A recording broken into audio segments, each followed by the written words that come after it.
You are interested in the unknown, the mysterious, the unexplainable. That is why you are here.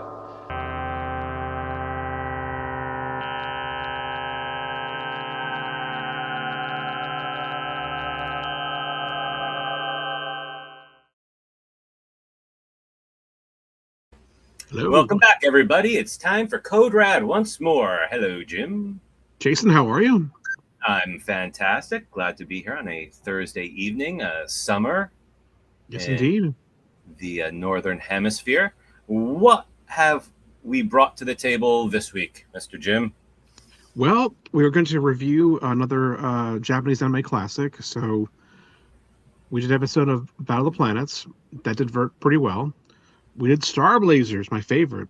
That did pretty well too. So I figured, That was you know awesome. what? Let's try Robotech. Let's try that. So we're going to cover episode 1 of Robotech. Yeah, one thing back when the Doctor Who reboot was, going the first couple of seasons with Christopher Eccleston and David Tennant, of course, I thought, man, Russell T Davies is really obsessed with aliens invading Earth. I wonder what percentage of episodes. I would say at least 30% of the plots of his episodes were about aliens invading Earth. And I got to say, from us watching anime now, anime has pretty much the same concerns. A lot of aliens invading Earth in these shows. Yes. And this one, Robotech is no exception. Very cool. Aliens invading Earth once more. Our Earthlings mounting a defense. Go ahead. Oh, so I'm going to say that so we're going to travel back to the year 1985. And that's pretty much the 80s personified in one picture right there.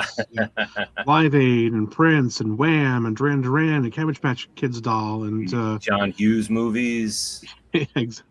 Like a Prayer album cover. E.T. Let's see. Walkman, of course, was huge.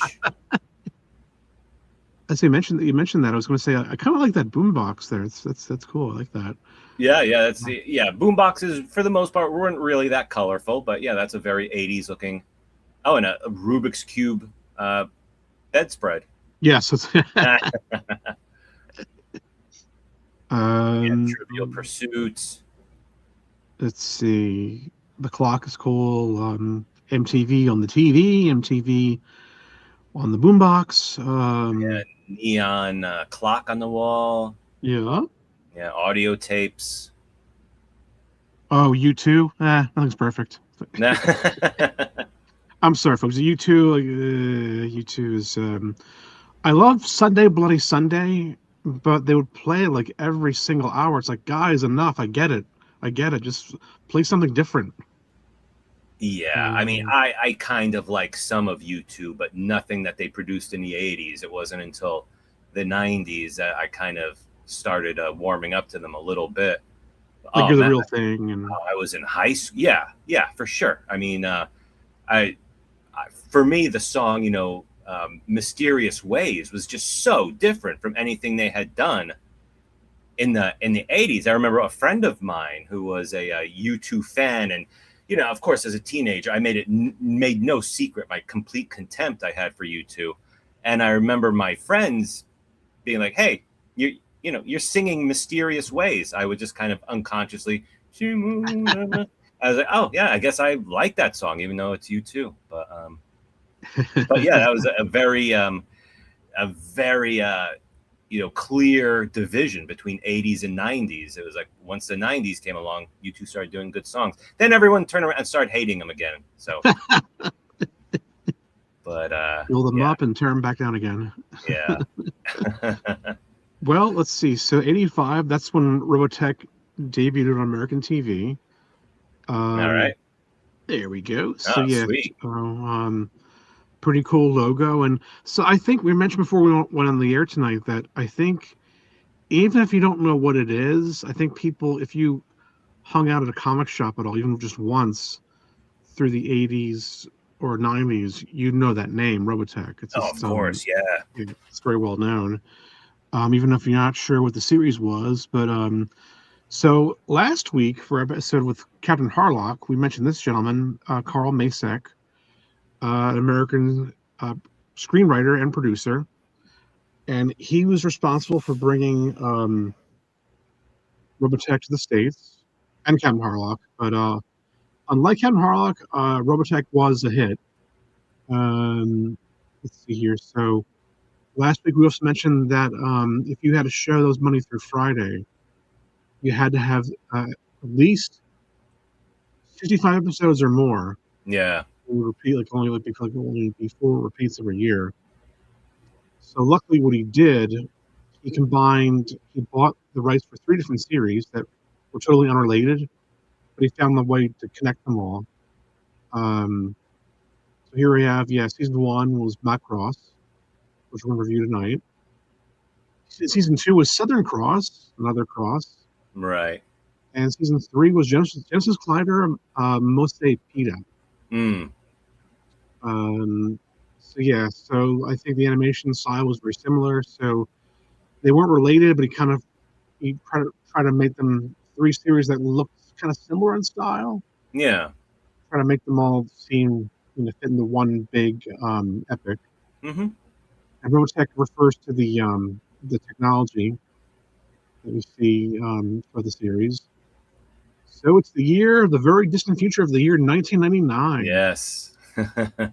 Gigantic, colossal spaceship comes through a warp fold, as they called it, and heads right towards Earth. And it's pretty big. It's a fortress. It's huge. We don't know yet where it came from. No. Heading right towards what will become Macross Island. It crashes in a tiny little island in the Pacific. Yes, it does. Thank God. Yeah. There was several wars, I believe, happening around this time, but I'm surprised that they let that shot in. I thought they wouldn't allow that, but I guess they. Right, that is a bit, yeah. But I found the war aspect a little confusing because it really doesn't play into the plot. It really doesn't. The Japanese version, they mention the Unification Wars. They don't really comment on what that is.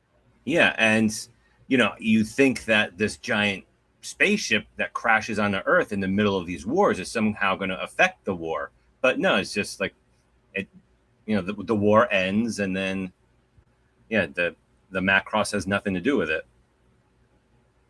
Yeah, I think it's when the ship lands. I think they have a ceasefire. But yeah, it's not really. It's kind of in the background, like mentioned, but not really explored that much. I don't believe so. 1999, and then 10 years later, they have finally been able to make a spaceship out of it. 2009, yes. 10 years, and you can see a little city has sprouted up around the ship. Oh, that's a city. Okay.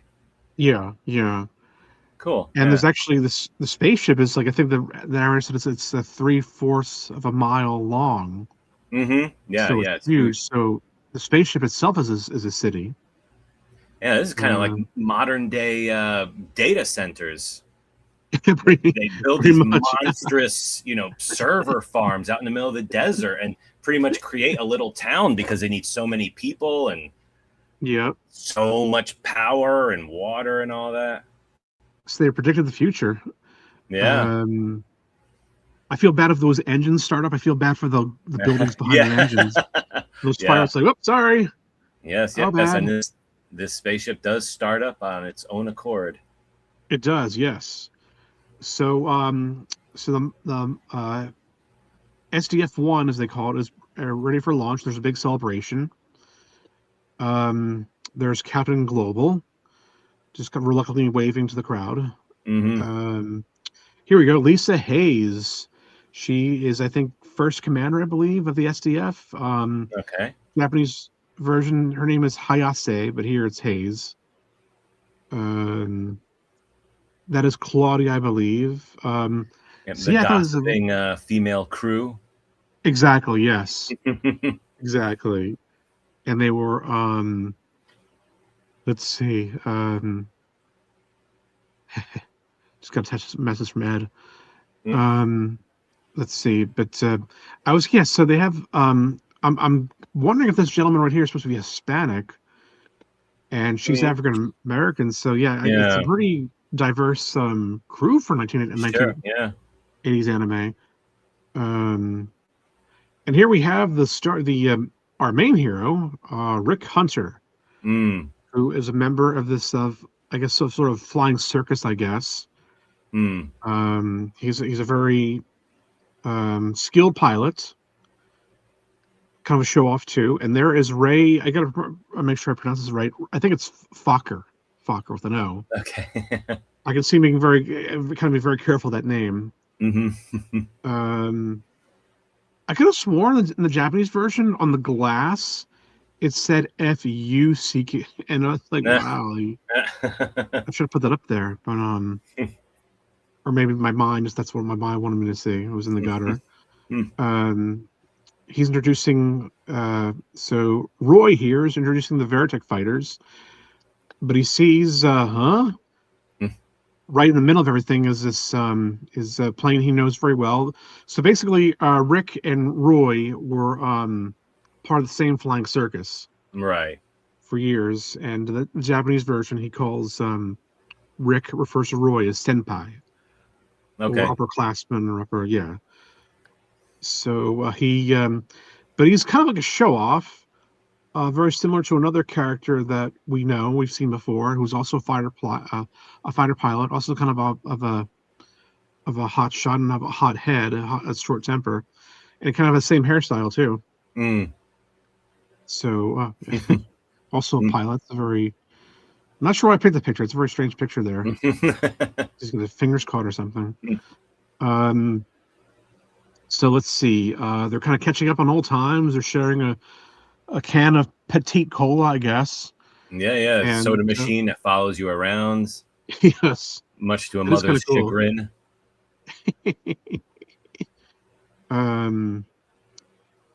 And we notice off in the distance, we don't see her much of her in this episode. She becomes more popular later on. That's Minmay. Okay. But of course he notices, but I don't think that they showed it in the American version. I don't think. I think that was kind of a cut, I believe. Uh-huh. See, his what he's fixated on. Meanwhile, up in space, so that the SDF-1, that large space fortress, sooner or later somebody had to come looking for it. And here are the Zentradi, the antagonists of Macross. Yeah, Of the super first cool season. space armada. They really are, yeah. I love their monitors. Mhm. There is Britai and good God, I feel silly at the moment, folks. I should have written them down. I forget the name of his cohort there. I believe it's Exodor, I believe. Yeah, I don't But I do know remember. the tall gentleman in charge is Britai. So let's see. So cut back to Earth, and Ray and Rick and Roy are near one of the Veritech fighters, and Roy says, "Why don't you just climb in to see how a real pilot, what being a real pilot feels like?" So he gets in the cockpit. Let's see. So apparently, Captain Global gets a report that something strange is going on in space. Mm. They're detecting like something of explosions and lightning and all the other good stuff. Yeah, And yeah. he thinks, something like this happened 10 years ago. Could there be a connection? And of Mhm. course there is. But and it turns out that the ship is starting by itself. Yeah. They try to shut it down, but it does no good. And the main cannon of the SDF-1 starts to fire Yeah. and hits two Zentradi ships. And you think he would show remorse, like, "Hey, we lost two. We lost two of our ships." But he's like, "Hey, all right, we lost two ships, but we now know where Yeah. the ship that we're trying to find. Now we know where it is. So hey, so this Yeah. is despite losing two ships and crew members, like this is a win." So despite losing 2 ships. So Roy says, "Hey, no problem. I'll be right back," and leaves Rick and the Veritech fighter. Captain Global starts laughing and says, "We should have seen it all along. This was a booby trap." Ah, yes, this is what the episode is titled. Yeah, so it's kind of strange that how the title of episode 1 in English and Japan was booby trap. Right. That sounds like something that would just be, an English language word that Japan would just adopt rather than have their own version of it. Booby trap, yeah. But so I know you're a history buff. You might know the answer to this. So he said, Captain Global said that in World War II, the Germans would like leave something on the side of the road and make it look interesting, but when people get close to it, it would blow up. Do you know if that happened in World War II? I mean, yeah, I'm only aware of that happening in movies and stuff. I know I've seen bodies getting booby trapped and stuff, but right. I don't recall ever reading anything about real life happening. But I'm pretty sure that is accurate. I would bet $100 that it's true. Yeah, it sounds likely. Yeah. Let's see. So of course, the Zentradi has penetrated the Earth's atmosphere, and now they're firing upon the SDF and everything around it. But Rick has no idea what's going on. Poor Rick, he's totally oblivious. Commander Hayes says, what we got? Why haven't you taken off yet? What's wrong? What are you doing? She has no idea that. Right, yeah. Yeah. Don't you know we're under attack? And he's like, "Oh, okay, sure, I'll take off." So he does take off in the Veritech fighter. He just figures out that it's not quite the same as a flying circus plane, and he's actually doing a dive bomb right towards the SDF. Yeah. And she says, pull, go to configuration B. So he does, and little legs pop out, but he crashes into everything. He crashes into several buildings, and he gets like blindsided. He's not even in the air for very long at all, and some bad guys get him. He takes out some buildings and probably some people in them. Yeah, and these jets. They're like made with the alien technology from Macross, right? I believe so. Yes, I believe so. The Veritech fighters. That's how it pretty much ends. He looks up at the it's sky, kind of an abrupt ending. Yeah, it just kind of ends, but pretty good start. So I was going to say, so unlike the other shows we discussed, Star Blazers and Battle of the Planets, this did have a toy line. Ever see that? I thought Matchbox were the better, brand. I don't know. To me, I thought Matchbox was better than Hot Wheels, but Hot Wheels is like way huger than Matchbox, and I don't think Matchbox even exists anymore. So I don't think they do. No.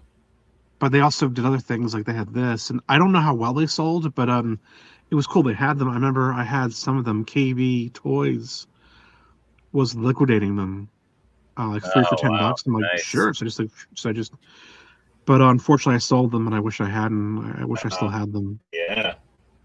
It's the way it always goes. But I did have Rick and Lisa and some of the others. But yeah, I think that was a cool, pretty cool toy. There's the STF playset, so it was cool that.